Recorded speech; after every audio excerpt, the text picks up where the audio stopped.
Kto zvažuje kúpu novej sonickej zubnej kefky, toho určite zaujíma, ako sa líši od manuálnej. Dnes si teda ukážeme hlavné rozdiely. Dozviete sa, ako sa líši mäkkosť a zastrihnutie vlákien, technika čistenia a odporúčaná doba čistenia. Pri manuálnom čistení zubov vytvárame na kefku určitý tlak. Preto je optimálne, aby mala husté, jemné a rovno zastrihnuté vlákna.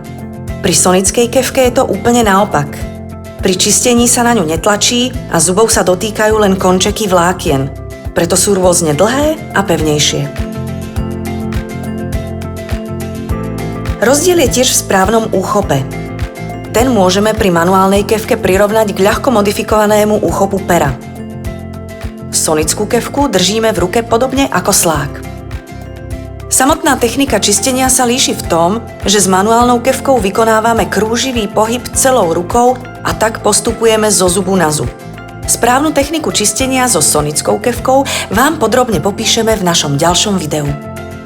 Dôležitý je tiež správny výber zubnej pasty.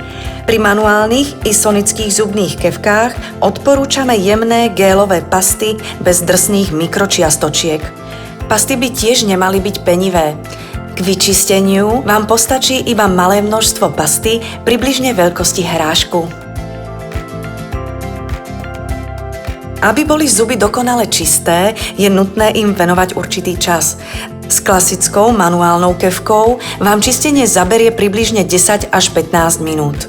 Sonická kefka čistenie zvládne za výrazne kratšiu dobu, a to za 3 až 4 minúty. Teraz už viete, aké kefky sú pre vás vhodné.